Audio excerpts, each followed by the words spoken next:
വലിയ സന്തോഷമുണ്ട്, അഭിമാനമുണ്ട്. BJP പോലുള്ള രാജ്യം ഭരിക്കുന്ന ഒരു പാർട്ടിയുടെ പ്രതിനിധി എന്നുള്ള നിലയ്ക്ക് നമ്മുടെ ഒരുപാട് ചരിത്ര പുരാതനമുള്ള പാരമ്പര്യമുള്ള നഗരത്തിൻ്റെ മേയർ സ്ഥാനത്തേക്ക് സ്ഥാനാർത്ഥിയായി മത്സരിക്കാൻ കഴിയുന്നതിൽ വളരെയധികം സന്തോഷമുണ്ട്. അതെ, തികച്ചും അപ്രതീക്ഷിതമായിട്ടുള്ളായിരുന്നു ഒരു പാർട്ടിയുടെ തീരുമാനം. തീർച്ചയായിട്ടും പാർട്ടിക്ക് വിധേയമായിട്ട് പാർട്ടി തീരുമാനിച്ചതുപോലെ തന്നെ ഒരുപാട് വലിയൊരു ഉത്തരവാദിത്തമുള്ള ജോലിയാണ് തന്നിരിക്കുന്നത്. തീർച്ചയായിട്ടും ജനങ്ങൾക്ക് വേണ്ടി തന്നെ പ്രവർത്തിക്കും.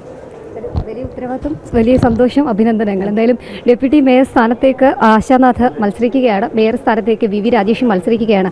വളരെയധികം ചരിത്രം ഉറങ്ങുന്ന മണ്ണിൽ നിന്ന് നാളെ ഇരുവരും മത്സര രംഗത്തേക്ക് എത്തുമ്പോൾ വിജയത്തിൽ കുറഞ്ഞൊന്നും BJP പ്രതീക്ഷിക്കുന്നില്ല. 51 പേരുടെ പിന്തുണയോടുകൂടി BJP തന്നെ അധികാരത്തിലെത്തുമെന്നുള്ള ശുഭാപ്തി വിശ്വാസം അവർക്കുണ്ട്. എന്തായാലും മാധ്യമ വാർത്തകളൊന്നും ആയിരുന്നില്ല ശരിയെന്ന് തെളിയിച്ചുകൊണ്ടാണ് ഇപ്പോൾ ഔദ്യോഗിക പ്രഖ്യാപനം സംസ്ഥാന സെക്രട്ടറി S. സുരേഷ് നടത്തുകയും ചെയ്തിട്ടുള്ളത്. തിരുവനന്തപുരത്ത് മാത്രമല്ല തൃപ്പൂണിത്തുറ അടക്കമുള്ള മേഖലകളിലെ പ്രഖ്യാപനം കൂടി ഇപ്പോൾ വന്നിരിക്കുകയാണ്. എന്തായാലും നാളെ രാവിലെ 10:00 മേയർ തെരഞ്ഞെടുപ്പ് നടക്കാൻ പോകുന്നത്. ആ മേയർ തെരഞ്ഞെടുപ്പ് കഴിഞ്ഞതിന് ശേഷം തൊട്ടു പിന്നാലെ ഉച്ചയ്ക്ക് ശേഷമാണ് ഡെപ്യൂട്ടി മേയർ തെരഞ്ഞെടുപ്പ് നടക്കുകയും ചെയ്തത്. ഇടത് വലത് മുന്നണികൾ സ്ഥാനാർത്ഥികളെ കഴിഞ്ഞ ദിവസം തന്നെ പ്രഖ്യാപിച്ചിരുന്നു. ആ പ്രഖ്യാപനത്തിനൊക്കെ ശേഷം ഇപ്പോൾ BJPയുടെ ഔദ്യോഗിക പ്രഖ്യാപനം കൂടി വന്നിരിക്കുകയാണ്. എന്തായാലും വലിയ രീതിയിലുള്ള പ്രതീക്ഷ BJP പങ്കുവെക്കുന്നുണ്ട്. അനിൽ നമ്പ്യാർ സൂചിപ്പിച്ചതുപോലെ തന്നെ ഒരുപാട് ആളുകൾക്ക് അറിയാവുന്ന സാധാരണ ജനങ്ങൾക്കിടയിൽ ജീവിച്ച 2 നേതാക്കന്മാരെയാണ്